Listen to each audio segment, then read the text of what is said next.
অনেক তত্ত্ব উপাত্তর সাথে জিনের সম্পর্ক আছে। এটা আবার কেমন কথা?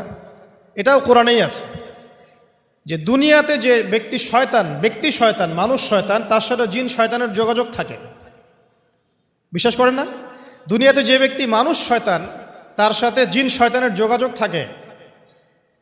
একটা হাদিসে এমনও পড়েছিলাম আমরা স্টুডেন্ট লাইফে, আল্লাহ রাব্বুল আলামিন যখন কোনো আদেশ নাজিল করেন তখন ফেরেশতারা সেটা নিয়ে ডিসকাস করতে থাকেন আসমানে, এবং জিন জাতি প্রথম আসমানের কিনারা পর্যন্ত পৌঁছে যায় এবং সেখানে গিয়ে কানে শ্রবণ করার চেষ্টা করে কি নিয়ে আলোচনা করা হচ্ছে। যদি কোনো একটা সংবাদ তাদের কান পর্যন্ত চলে আসে, তাদেরকে বিতাড়িত করার জন্য আল্লাহ রাব্বুল আলামিন উল্কাপিণ্ড ছোড়েন। ওখানকার ফেরেশতারা আছেন, তারা অগ্নিশিখা নির্বাপন করেন। সূরা সফফাতের প্রথম দিকে পড়ে দেখবেন। এই জিন দুনিয়াতে যে কবিরাজ বা তান্ত্রিক বা জাদুকরের আন্ডারে আছে, সে এসে তাকে জানিয়ে দেয় এই হতে যাচ্ছে।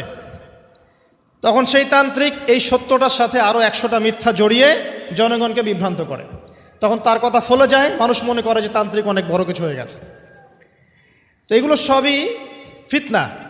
যাই হোক, এই জিনের ব্যাখ্যা কিন্তু আমরা করতে পারছি না বিজ্ঞান দিয়ে। আমরা আত্মা কাকে বলে জানি না। আত্মার কি কোনো বৈজ্ঞানিক ব্যাখ্যা আছে? স্বপ্ন দেখি মাঝে মাঝে আমরা, স্বপ্ন সত্য হয়। অনেক সময় অনেকের স্বপ্ন সত্য হয়, কোরআন তার সাক্ষী। অনেক সময় অমুসলিমের স্বপ্ন সত্যি হতে পারে, কোরআন তার সাক্ষী। ইউসুফ আলাইহিস সালাম জেলখানায়, মনে আছে? দুজন ব্যক্তি স্বপ্ন দেখলেন, একজন শরাব পান করাচ্ছেন মনিবকে, আর একজনের মাথার মধ্যে রুটি, এখান থেকে পাখি রুটি খেয়ে চলে যাচ্ছে। এই দুজন ব্যক্তি কিন্তু অমুসলিম, মুসলিম নন। তারপরে ইউসুফ আলাইহিস সালাম বললেন, একজন নিষ্কৃতি পাবে এবং তার মালিককে সে শরাব পরিবেশন করবে, সে মুক্ত হয়ে যাবে সামনেই, অচিরেই। আরেকজন ব্যক্তি, তোমাকে শুলদণ্ড দেওয়া হবে, তোমার মাথার মধ্যে যে মগজ আছে এটা পাখি এসে খেয়ে ফেলবে। কুদি আল-আমর, এটা হয়ে গেছে, এটা আল্লাহর পক্ষ থেকে ফয়সালা। তাহলে এই স্বপ্ন মিথ্যা ছিল না সত্য? তো এই স্বপ্নের বৈজ্ঞানিক কি ব্যাখ্যা আছে?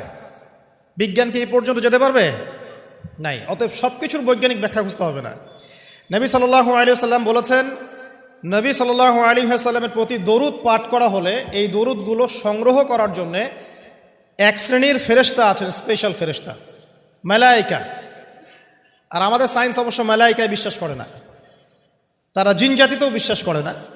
যদিও বা নবী করিম সাল্লাল্লাহু আলাইহি ওয়াসাল্লাম বলেছেন এক শ্রেণীর স্পেশাল ফেরেশতা আছেন যারা দরুদগুলোকে সংরক্ষণ করেন। আমরা যে কথাগুলো বলছি রেকর্ড হয়ে যাচ্ছে না?